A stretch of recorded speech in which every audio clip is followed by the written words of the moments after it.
الحمدللہ وحدہ صدق اللہ العظیم۔ میرے عزیز بھائیو، مسند احمد حدیث نمبر 3531 اور مسند احمد میں بھی ایک روایت نقل کی گئی ہے۔ جناب رسول اللہ صلی اللہ علیہ وآلہ وسلم نے ایک شخص کے ہاتھ میں پیتل کا کڑا دیکھا تو فرمایا کہ یہ تو نے کیا کر دیا، تجھ پر تو مجھے افسوس ہو رہا ہے۔ تو اس نے کہا، یا رسول اللہ، یہ میں نے اس وجہ سے پہنا ہے کہ اس سے میری بیماری ختم ہو جائے گی۔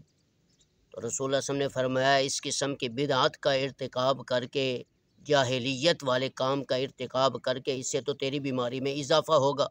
یہ تو نے کیا کر دیا، اتار دے۔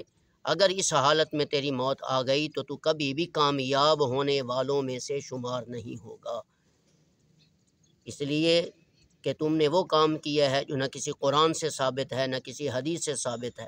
آج کل ہم دیکھتے ہیں اور دوسرا نوجوان آدمی اپنے ہاتھ میں کوئی پیتل کا کڑا، کوئی سٹیل کا، کوئی دھاگے کا، کوئی پلاسٹک کا پہنے ہوئے ہوتا ہے، انہیں پتہ ہی نہیں ہے کہ کیا اس وجہ سے بیماریاں ختم ہو جاتی ہیں۔ رسول اللہ صلی اللہ علیہ وسلم نے دعائیں ارشاد فرمائی ہیں، اپنی امت کو اس کی تلقین فرمائی ہے کہ دعائیں کا کثرت کے ساتھ ذکر کیا کرو، قرآن پڑھا کرو، کیونکہ قرآن ہدی و شفا۔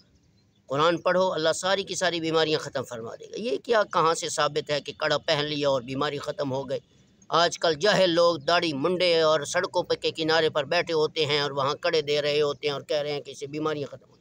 نہ کسی قرآن سے یہ چیز ثابت ہے، نہ کسی حدیث سے ثابت ہے۔ لہٰذا اس قسم کی کبھی حرکات سے ہمیں بچنا چاہیے جو نہ بالکل جس کا تعلق دین سے ہو، نہ شریعت سے ہو، نہ اسلام سے ہو، نہ ایمان سے ہو، نہ قرآن سے ہو۔ ہمیں رسول اللہ صلی اللہ علیہ وسلم کے بتائے ہوئے احکامات اور بتائے ہوئے اذکار کو، اس کو اپنی زندگی کا ایک محور بنا دیں، پھر انشاءاللہ کبھی بھی ہمیں پریشانی اور مصیبت اور بیماریاں ہمارے قریب نہیں آئیں گی۔ السلام علیکم ورحمۃ اللہ وبرکاتہ۔